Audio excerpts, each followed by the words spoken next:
we're back here at the PGA show, and we're really happy to be talking with Beau Welling, who is golf course designer here in this country, well known, been around for a long time, and just working on one of the biggest projects in the country right now, the Fields Ranch project down in Frisco, Texas.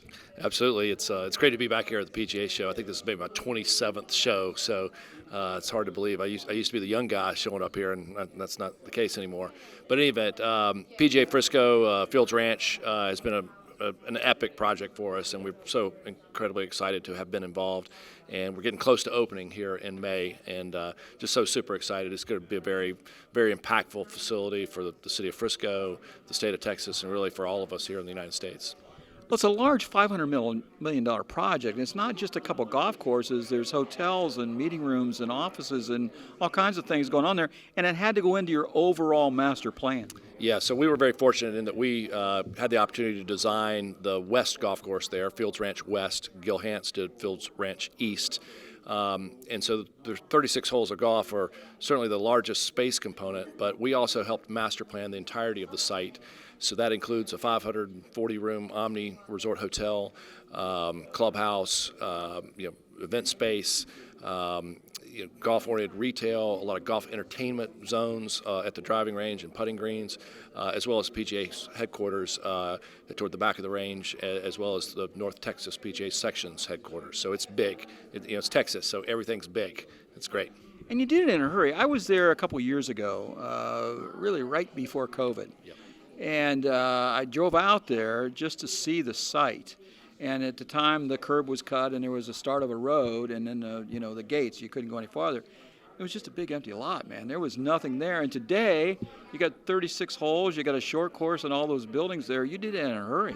Yeah, it was a big scale project, no doubt about it. We started construction on the golf elements in 2019, and we were moving full steam ahead, and then pandemic started, and that created some complications. And but luckily, both design firms had our own shaping crews there on site, and so that was able to continue, thank goodness. The building construction got paused briefly because of COVID, and so all that's getting married up back in time right now. So the golf has actually been done for over a year, but the buildings will be coming online in the next couple of months. So yeah, a lot to do in a short amount of time, and having the curveball of COVID didn't help, but we all worked together as a team and figured out the solutions to go forward. Yeah, sometimes when you're working with somebody else, like you were working kind of in partnership a little bit with Gil Hance, I know you each had your own separate, but that can get to be a little muddy at times, but you didn't seem to have those problems. No, I mean, it was from a planning standpoint, the site was technically challenging with a lot of floodplain type issues. So we really had to work together to solve how to go put world-class golf on the site. And so in the process of that planning effort, which took 2-3 years, both my firm and Gil's firm, we got to be very, very close because we were collaborating literally almost every day. And so when we actually got to construction, we kind of each went and did our own thing.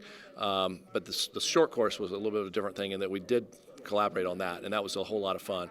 But at the end of the day, I have many proud moments about PGA Frisco, and I just can't wait for people to see it. But one of the big rewards too is the relationship that we have with Gil and Jim and his firm going forward. So we've become really good friends. Yeah, that's outstanding. It doesn't always happen that way, so that's really good.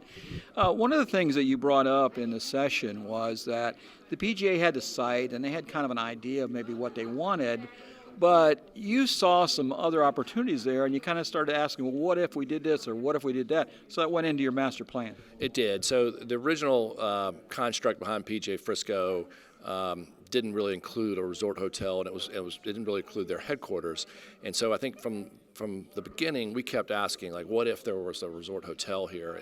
And that ultimately did become a part of the program. And as the project continued to grow, then ultimately PGA headquarters happened, and that then led to more commitment of major championships. So it was an evolutionary process for sure.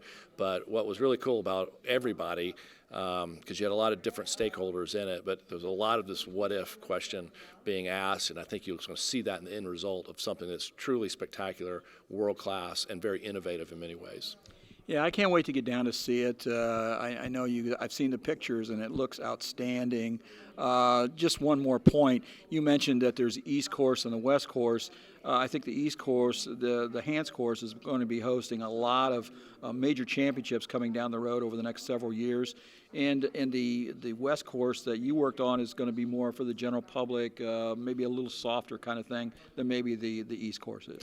Yeah, I mean, for sure, the East Course has been planned and designed to host major championships, which relates to the playing of the game of golf, but it also has to do with getting spectators around the golf, having sponsors, concessions, and all the ancillary things that are needed to support World Championship golf. The West Course will be a true test of golf as well, and it will have championships as well. They just won't be the big spectator championships.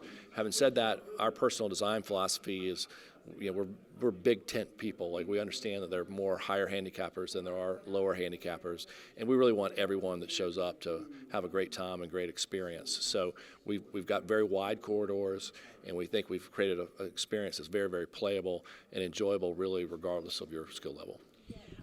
Just real quick, Beau, give us a couple of the courses, other courses around the country that you've got your name on that maybe people will be familiar with. Yeah, I mean, one that was on television a good bit toward the end of last year is called the Pelican Golf Club, which is outside of Tampa, Florida. And so everybody raved about that. Yeah, it's a wonderful, cool place, and so it's been having a LPGA event for the last 3 years. It's just gotten a new sponsor and rebranded in honor of Annika Sorenstam, so that's very exciting. But then the first week of December last year, the latest edition of the Match was played there.